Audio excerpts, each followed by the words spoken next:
ये कार्यक्रम सत्य घटनाओं से प्रेरित है। जिनके साथ ये घटनाएं घटी उसकी वास्तविकता उन्हीं तक सीमित है। भूत प्रेतों और असामान्य विषयों के होने पर चैनल कोई दावा नहीं करता और न ही प्रोत्साहन करता है। संजय और संदीप जा रहे थे संजय की गांव की तरफ। वो दोनों काफी अच्छे दोस्त थे, इसलिए संदीप संजय के गांव जा रहा था उसके साथ। एक काफी लंबे चौड़े सफर के बाद वो पहुंचे थे संजय के गांव में। संजय को खुद अपने गांव में आए हुए काफ़ी साल हो गए थे। तकरीबन 20 साल तो उसे अपने गांव से दूर होते होते हो ही गए थे। वो बचपन से ही अपने शहर वाले घर में रहता था और गांव की तरफ उसका कभी ज़्यादा ध्यान नहीं किया। लेकिन आज अचानक से उसका मन बन गया था अपने गांव घूमने का, अपने गांव के बारे में जानने का, क्योंकि उसके माता पिता ने उसके गांव के बारे में उसे ज़्यादा नहीं बताया था। इसी कारण की वजह से संजय अपने दोस्त को लेकर अपने गांव पहुंचा था और वो दोनों काफ़ी खुश थे कि नई नई चीज़ों के बारे में पता करेंगे और अपनी ज़िंदगी के कुछ दिनों में राजस्थान की खूबसूरती का मज़ा लेंगे। संजय और संदीप गांव पहुंचे और गांव में पहुंचने के बाद संजय अपने घर की तरफ आया और उसका घर काफ़ी ज़्यादा पुराना था। उसके घर पे एक मोटी धूल की परत जम गई थी जो कि साफ साफ गवाही दे रही थी कि सालों से वहां पर कोई भी नहीं आया। संजय और संदीप ने मिलकर काफ़ी लंबे समय तक उस घर की सफाई करी और उसे रहने लायक बनाया। काफ़ी घंटों की मेहनत के बाद वो कामयाब हुए और घर में थोड़ा आराम किया। वो दोनों फिर घर की छत पर गए और उन्होंने आसपास का नज़ारा लेना शुरू किया। वो दोनों आसपास का नज़ारा ले ही रहे थे, तभी अचानक से संदीप को उसके ठीक सामने एक बड़ा सा किला दिखा। वो किला था तो बहुत दूर, लेकिन वो किला इतना विशालकाय था कि काफ़ी दूरी से भी वो दिख रहा था। संदीप ने संजय से पूछा, वे भाई वो किला क्या है? वो दिखने में तो बहुत बड़ा है, जैसे राजा महाराजा के टाइम का होता था ना, पिक्चरों में जैसे दिखाते हैं वैसा ही है। काफ़ी बड़ा है यार, इतनी दूरी से भी साफ साफ दिख रहा है। जिसके जवाब में संजय ने कहा कि तू इस किले के बारे में नहीं जानता। जिसके जवाब में संदीप ने कहा कि नहीं, मैं नहीं जानता। क्या, कौन सा किला है ये?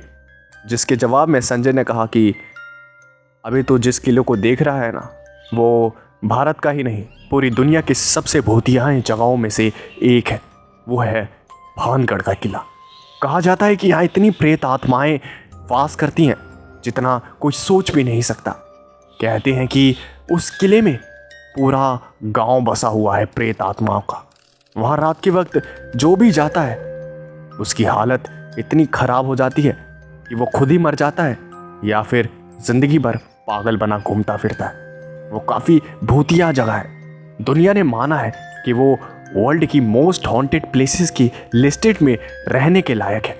इसलिए यहाँ के मूल निवासी वहाँ रात तो क्या, दिन में जाने के नाम से भी कांपने लगते हैं। कहा जाता है कि रानी रत्नावती नाम की एक बहुत ही खूबसूरत रानी कई 100 सालों पहले यहाँ पर राज करा करती थी, लेकिन वो काफ़ी ज़्यादा खूबसूरत थी, जिसकी वजह से एक तांत्रिक की नज़र उनकी खूबसूरती पे पड़ी और वो उनकी तरफ काफ़ी ज़्यादा मोहित हो गया और वो तांत्रिक किसी भी हाल में उस रानी को पाना चाहता था और इसी चक्कर में उसने काले जादू का साथ लेना सही समझा, क्योंकि वो वैसे तो रानी को नहीं पा सकता था, इसलिए काले जादू की मदद ली उसने। लेकिन रानी भी बेवकूफ़ नहीं थी, उन्हें सब पता चल गया और उन्होंने उस तांत्रिक को काफ़ी बुरी मौत मरवा दिया। लेकिन जब वो तांत्रिक मर रहा था तब उसके आखिरी शब्द कुछ ऐसे थे जिसने पूरे गांव वालों के रोंगटे खड़े कर दिए। उसने मरते मरते कहा कि मेरी मौत सिर्फ मेरी नहीं, तुम्हारी बर्बादी की शुरुआत है। ये पूरा गांव मेरी मौत का कारण जो बना है, इसकी जो रानी है जिसने मुझे मरवाया है, मैं उस रानी को, उस पूरे गांव को ये श्राप देता हूं कि वो अनंत काल तक, जब तक ये धरती पर जीवन है तब तक वो उसी किले में कैद रहेंगे उनका ना ही पुनर्जन्म होगा, ना ही उन्हें मुक्ति मिलेगी। वो यहीं पर भटकते रहेंगे, उन्हें तड़पना होगा अनंत कालों तक। मेरी मौत की सजा उन्हें अनंत कालों तक मिलेगी। संदीप ये सब सुन के बोला कि अबे संजय, काफी खतरनाक कहानी थी बे।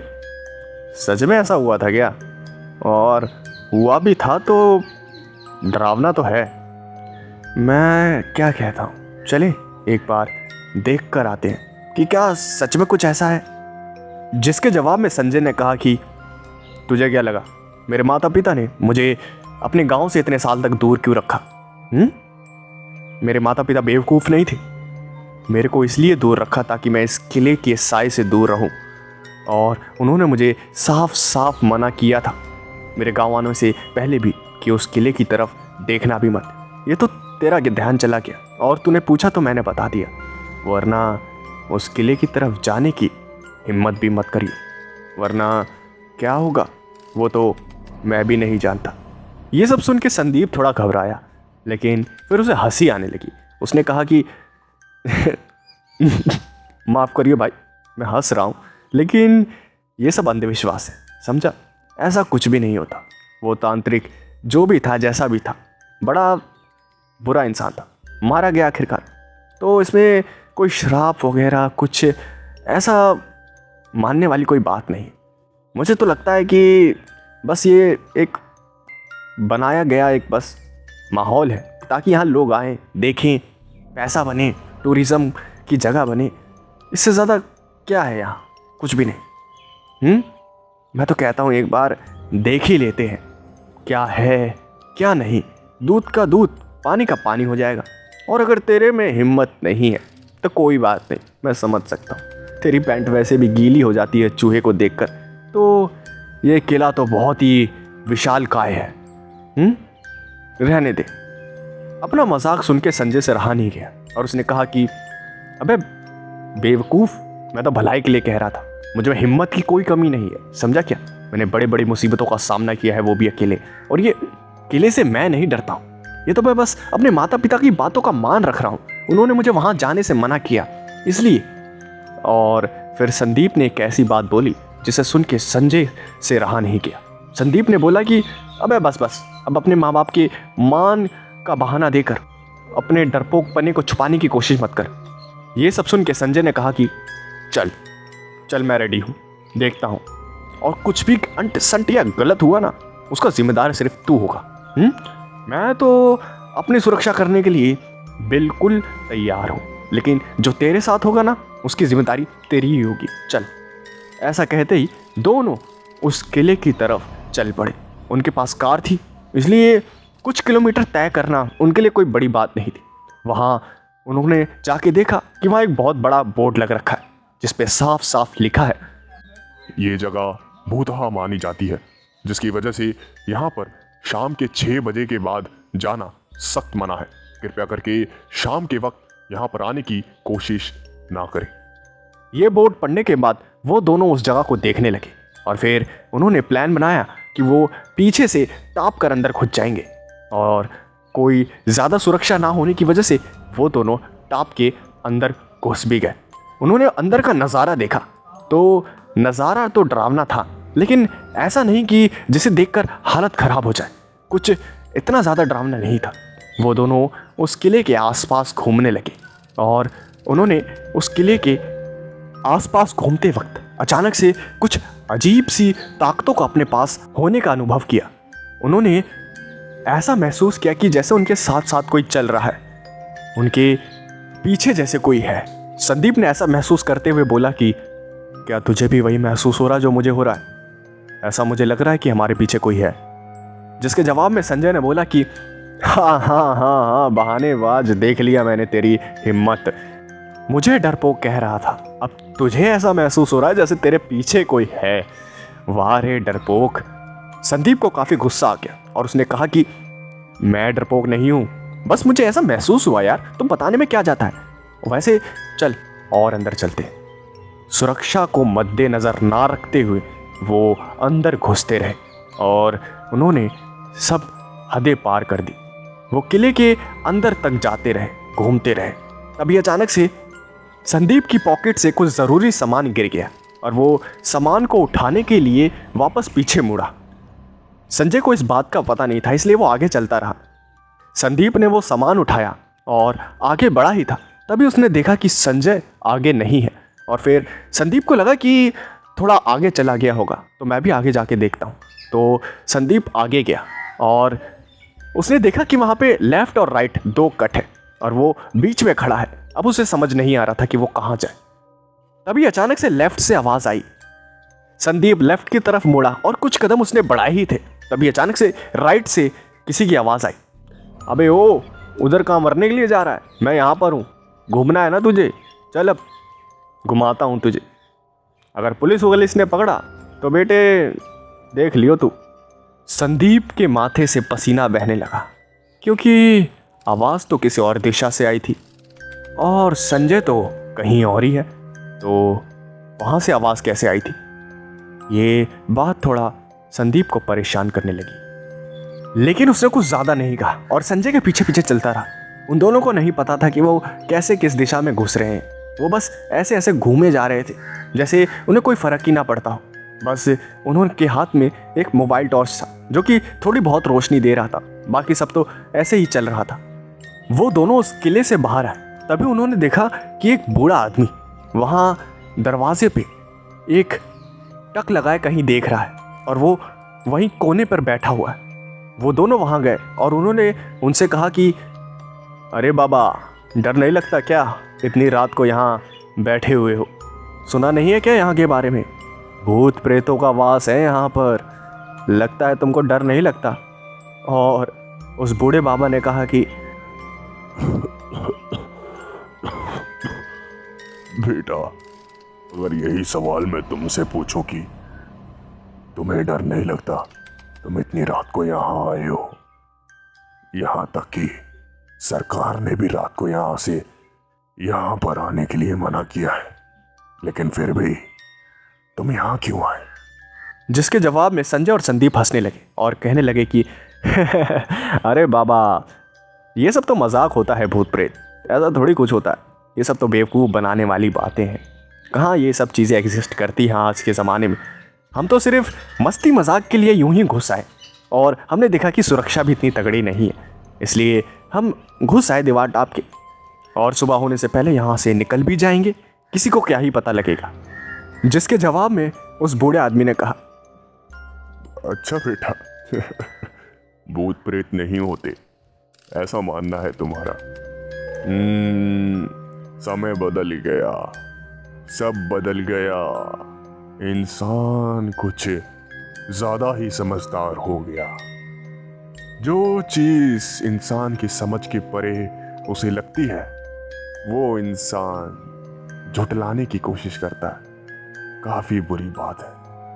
अच्छा बेटा, भूत प्रेतों पे तो चलो मैं मान गया तुम विश्वास नहीं करते, लेकिन जरा उस आसमान की तरफ देखना। संदीप और संजय आसमान की तरफ देखने लगे और उन्हें कुछ दिखाई नहीं दिया, और वो वापस उस बाबा की तरफ देखते हुए बोले कि बाबा क्या है? और वो दोनों कुछ बोले, उससे बोलने से पहले ही उनका मुंह खुला का खुला रह गया। उन्होंने देखा कि वहाँ कोई भी नहीं है। वो बूढ़े बाबा इतनी अचानक से कहाँ गायब हो गए? उन दोनों को पता चल गया कि हालात बिगड़ने वाले हैं, कुछ बुरा होने वाला है, अब यहाँ से निकलने में ही भलाई है। वो दोनों उल्टे पैर भाग ही रहे थे, तभी अचानक से उनके कानों में एक आवाज आई। अरे अरे अरे अरे अरे, इतनी जल्दी क्या है? हमारे यहाँ आए हो, मेहमान नवाजी तो करवा लो। हमारे राजस्थान की परंपरा है, मेहमानों को ऐसे नहीं जाने दिया जाता। ये सुनते ही वो दोनों बेहोश से हो गए और उनकी आंखें खुली तो उन्होंने देखा कि वो एक अजीब से खंडहर जगह पे है। उन्हें पता चल गया था कि ये उसे किले का एक हिस्सा है, लेकिन कौन सा ये तो उन्हें नहीं पता था। उन्हें कुछ भी समझ नहीं आ रहा था कि वो कहाँ पर है। वो दोनों उठे और उन्होंने एक दूसरे की शक्ल देखी और एक दूसरे से वो पूछने की कोशिश करने वाले ही थे कि क्या हम कहाँ पर हैं, हम क्या कर रहे हैं यहाँ पर कोई और भी है। उससे पहले ही वहाँ एक आवाज गूंजी। कई सालों बाद कोई आया है यहाँ।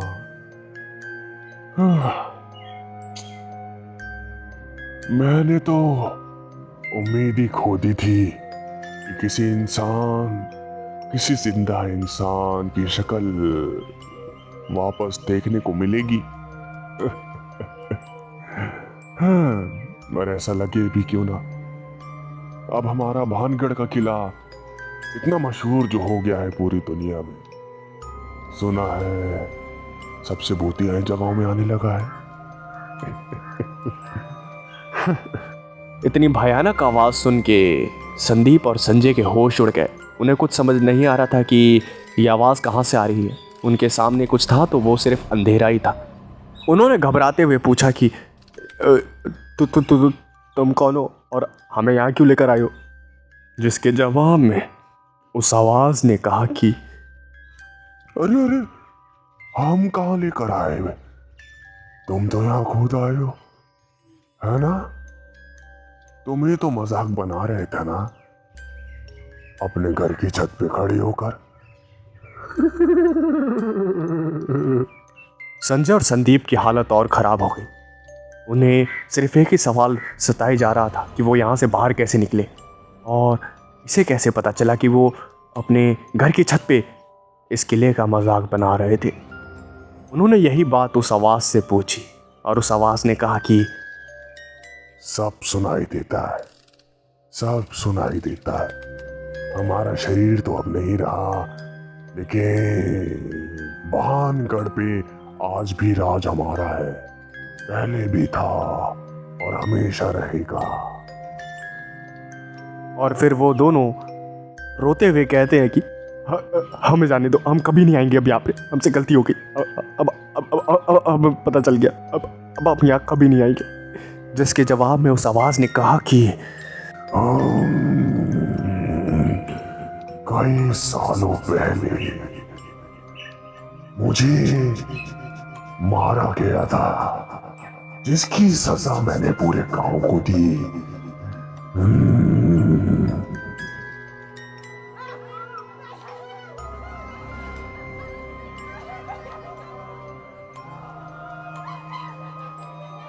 और उसके ऐसा बोलते ही वहाँ कई सारे लोगों की रोने की आवाज़ें आने लगी। और ये वही आवाज़ें थीं जिनकी आत्मा आज भी यहाँ पर कैद है। भानगढ़ का किला उन आवाज़ों से, उन रोने की चिल्लाहट से गूंज रहा था। और संदीप और संजय वो आवाज़ सुन के डरे जा रहे थे, सहमे जा रहे थे। और फिर उस आवाज़ ने कहा कि मुझे तो जानते ही हो कि संजय वही तांत्रिक हूं जिसे बड़ी बेरहमी से मारा गया था। मेरे को कमजोर समझ रहे थे ये गांव वाले, वो रत्नावती।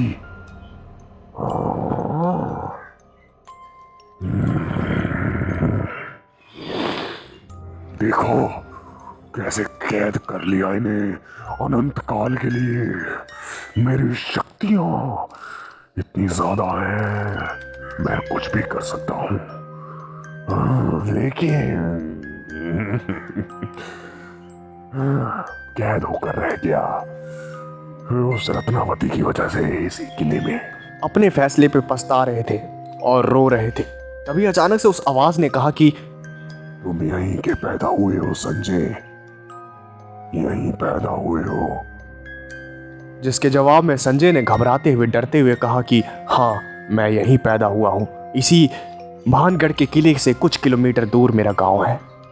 फिर उस आवाज ने एक भयानक सी आवाज में पूछा कि मुझे अपनी जन्म तिथि बताओ, ये मेरा हुक्म है, और अगर तुमने झूठ बोला तो तुम भी अनंत काल के लिए यहीं पर सड़ोगे।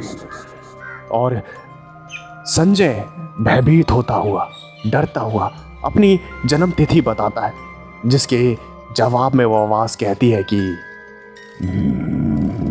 संजय, तुम्हारे पापा का नाम मंजीत राणा, तुम्हारा नाम संजय राणा, तुम्हारे दादा का नाम विश्वजीत राणा।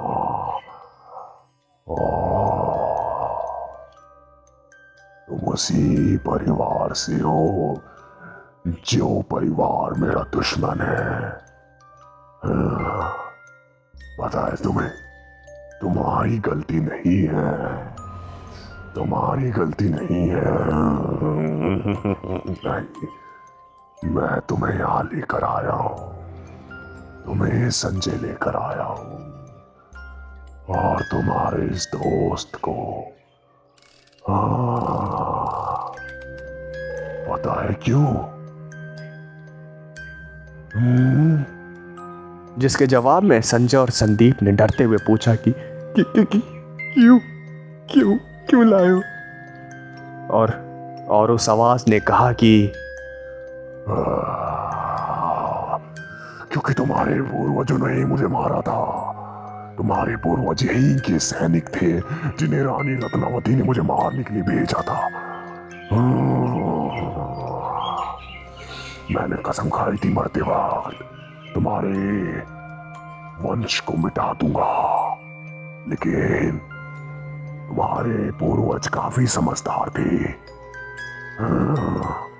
मेरे श्राप के शुरू होने से पहले ही वो इस गांव को छोड़ के भाग गए, इसलिए वो बच गए। उन्होंने युद्ध में वहां हिस्सा नहीं लिया, वो कहीं और बस गए। उन्हें पता था कि मैं उन्हें नहीं छोड़ूंगा, लेकिन बेचारे, उनकी समझदारी दही की दही रह गई। वो तो बच गए, लेकिन आज तुम मेरा शिकार हो गए। तुम्हारे माता पिता ने तुम्हें मना किया होगा ना, मना किया होगा कि अपने गांव की तरफ देखना भी मत, और खासकर भानगढ़ के किले की तरफ। लेकिन माँ बाप की बात ना मानना, यही आदत है तुम्हारी, यही आदत आज तुम्हारी जान लेगी। तुम्हारे दोस्त के थोड़े भड़काने पे तुम यहां गए। तुमने अपने दोस्त से नहीं पूछा कि वहां कुछ गलत हो गया तो क्या होगा। संजय और संदीप दोनों की आंखें चौड़ी होई जा रही थी। उन्हें तो अब सच्चाई पे ही यकीन नहीं हो रहा था। उन्हें ऐसा ही लग रहा था कि ये सब सिर्फ एक बुरा सपना है, एक डरावना सपना है। काश कोई उन्हें उठा दे, काश कोई उन्हें उठा दे, क्योंकि ये सब उनकी बर्दाश्त से बाहर था। इतनी भयानक आवाज, इतना भयानक मंजर उन्हें डरा रही थी। उनका दिल धड़कना धीरे हो रहा था। वो इन सब चीज़ों को बर्दाश्त नहीं कर पा रहे थे।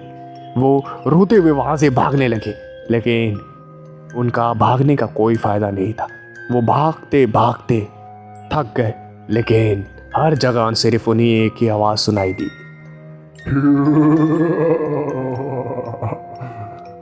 भागने का कोई फायदा नहीं है, यहाँ पूरा मेरा राज है। तुम्हें अनंत काल तक यही फंसे रहना होगा। अभी अचानक से उन दोनों को एक रोशनी दिखाई दी और वो उस रोशनी की तरफ भागे। उन्हें जैसे किसी ने पीछे से पकड़ लिया। उनकी टांगें भारी होने लगी, उनकी टांगों पे जैसे किसी ने जंजीरें बांध दी और पता नहीं कितने कुंटलों का वजन उनके पैरों में डाल दिया हो। लेकिन जैसे तैसे उन्होंने पूरी ताकत लगा के उस रोशनी की तरफ बढ़े, और उस रोशनी की तरफ जाते ही वो एक अलग सी जगह पे पहुंच गए और उन्होंने देखा कि उनके सामने 7-7 फुट के 2 आदमी खड़े हैं। और उन्होंने कहा कि ए छोरे, माना किया था ना बापू ने यहाँ नहीं आना। आज पता चली क्या होगा। माँ बाप की बातों को नजरअंदाज करने का क्या अंजाम होता है। अरे हमारे खानदान से है तू। संजय और संदीप उठे और उन्होंने उन दोनों आदमियों को देखा। वो 7-7 फुट के 2 आदमी थे, विशालकाय। उनकी लंबाई चौड़ाई इतनी थी जैसे पूछो ही मत। उन्होंने कहा कि घबरा मत, हम ही तेरे पूर्वज हैं। जब हम ये गांव छोड़ के भाग रहे थे तब हमें पता था कि आज नहीं तो कल हमारे खानदान का कोई ना कोई यहाँ फंसेगा जरूर। मुझे महारानी ने बता दिया था कि तुम्हारे खानदान में से एक लड़का इस तांत्रिक के जाल में फंसेगा और वो तू ही था। मैं उसी का इंतजार कर रहा था, इसी वक्त का, कि मैं तुझे बचा पाऊं। और अब तुझे इस बात का पता चल गया है। अब यहाँ कभी भूल कर भी मत आना, क्योंकि वो तांत्रिक इतना ज्यादा ताकतवर है कि बहुत बुरा हो जाएगा। इसलिए अब कभी मत यहाँ आना। अब अपने गांव में तो क्या, राजस्थान में भी कदम मत रखना, क्योंकि ये तांत्रिक इतना ज्यादा ताकतवर है कि तुम राजस्थान में कहीं भी होगे तो ये तुम्हें खींच के यहाँ ले आएगा। जैसे आज तुम्हें ये लेकर आया। तुम्हें लग रहा होगा कि तुम अपने दोस्त की वजह से यहाँ आए, लेकिन नहीं, ये सब उसी तांत्रिक के माया जाल का खेल है। और अब यहाँ पर कभी मत आना।